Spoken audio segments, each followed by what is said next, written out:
الرحيم. ازيكم يا حبايبي؟ عاملين ايه؟ ان شاء الله تكونوا بخير. هعمل معاكم فيديو النهارده ان شاء الله يعجبكم. هو رز بلبن وايه بالجيلي معاكم بعد ما جهز واستوي اهوت، وجربوه هيعجبكم بالجيلي ان شاء الله، وطعمه جميل. وده رز بلبن لوحديه كده اهوت، وعليه مكسرات، ده حط عليه مكسرات ان شاء الله يعجبكم. جربوه هيعجبكم ان شاء الله اهوت، وطعمه في منتهى الجمال. معايا بقى ميه مغليه، نحط على كوبايه ايه رز مغسوله، طبعا رز مصري، ما ينفعش غير برز مصري. يبقى ميه مغليه على كوبايه رز ايه مصري، والكوبايه ده هنعيره بقى كل من المقادير يعني. يغلي بقى كده اهوت، تحط في ميه 4 كوبايات ميه من نفس الكوبايه او 5 على حسب ما يستوي الرز. لو احتاج برضو في الوسط رز تزوديه. وبعد كده بعد ما ينشف من الميه من عليه زي ما شفتوا كده في الاول، تحطي 1.5 كيلو لبن اهو، وتفضلي تقلبيه كده يغلي بيه 5 دقايق في اللبن كده. وبعدين تحطي 1.25 كوباية سكر، والرز السكر ده على حسب الاحتياج بنفس الكوبايه برضو على حسب رغبتك يعني. ومعلقتين قشطه، هو اللبن كامل الدسم وحطيت عليه معلقتين قشطه كمان، ويغلي شويه كده. ومعايا بقى نص كوبايه ميه او لبن ولا ايه من نفس ال1.5 كيلو لبن. تحطي عليهم 3 معالق كبار نشا زي ما انت شايفاه كده اهو، وتحطهم بقى على اللبن وبيغلي. تحطهم بالتدريج، ما تحطهمش مره واحده وتقلبي وهما ايه بتحطوا على طول. ايديكي في اللبن تقلبي والنشا بتحط تقلبي على طول عشان ما يتكتلش في مكان واحد. وطول ما انت بتعملي رز بلبن تقلبي فيه على طول عشان ما يلزقش فيكي معاكي يعني في الحاجه اللي انت بتعملي فيها يعني، في الحاله اللي انت بتعملي فيها، وتقلبي كده على طول.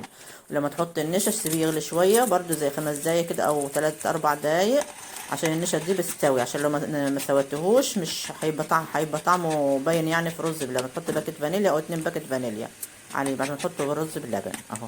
الفانيليا بتحط في الاخر.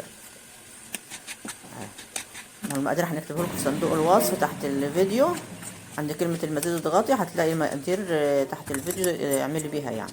معايا بقى بعد ما طلع اهوت على طول تحطيه في البولات بتاعتك، تفرغيه في البولات بتاعتك على طول كده اهوت زي ما في اي بوله بقى عندك حطيه. عايزه تحطيه في بولات كده في برايم، حاطه جزء في برايم وجزء في بولات عاديه اهوت.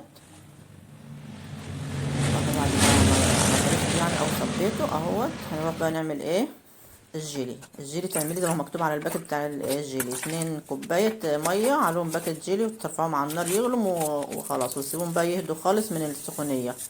وتكون الرز بلبن عامل وش معاكي وبرد، ما تحطيش على الرز بلبن غير هي الجيلي بارد والرز بلبن بارد عشان ما يضربوش في بعض اهو. نحطه بقى على النار، وتحط عليه سكر بقى. حطيت معلقتين انت السكر برضو في الرز واللبن والجيلي على حسب رغبتك. عايزه سكره زياده زودي، عايزه سكره مظبوط خليه مظبوط، عاوزاه قليل قللي النسبه بتاعت السكر في الجيلي وفي الايه في الرز بلبن. غلى اهوت كده الجيلي غلى بالسكر بالجيلي اهوت. الجيلي يعني غلى. هتفرغيه بقى على الرز بلبن. قلت لك لما الاتنين يبردوا، الرز يكون برد خالص والجيلي يكون برد خالص، تحطهم بقى بعض على بعض كده اهو، حطهم بهدوء يعني. معايا كميه بقى اللي هي البرايم حطيتها بمكسرات اهيت. والمكسرات برضو متحطش غير بعد الرز بلبن ما يبرد خالص عشان ما تبقاش مرطبه منك، وتدخليهم بقى التلاجة اهو. وانت بتحط جيلي على البولات حطيه براها عشان ما يضربوش في بعضهم. مش هيضربوا ولا حاجه، بس عشان تحسبا يعني اللي هم يضربوا ببعضهم اهو. بعد ما دخل في التلاجة اهوت ماسك خالص اهوت.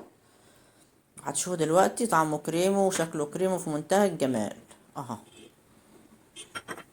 وانت لو عايزه ترفهي تخليه رهيف عن كده يعني، انا هنخليها مش رهيف جامد يعني عشان احنا هحط عليه الجيلي لازم يكون ماسك. فزودي له اللبن، خليت بدل 1.5 كيلو لبن خليه 2 كيلو لبن على كوبايه الرز اهو. والميه بتحطها في الاول لازم تنشف على الرز اهي. شايفين طعمه في منتهى الجمال وكريمي خالص اهوت. تحط 3 كوبايات 3 معالق ونص نشا على نص كوباية لبن من اللبن الأساسي بتاع مقدار الرز ده، اللبن العادي من غير جيلي اهوت بالمكسرات. وجربوه إن شاء الله هيعجبكم زي ما قلت لكم. اعملوا هنحط المقادير تحت الفيديو يعني. واعملوا اشتراك في القناة واعملوا إعجاب واكتبوا لي تعليق حلو زيكم، وجربوه إن شاء الله يعجبكم. السلام عليكم ورحمة الله وبركاته.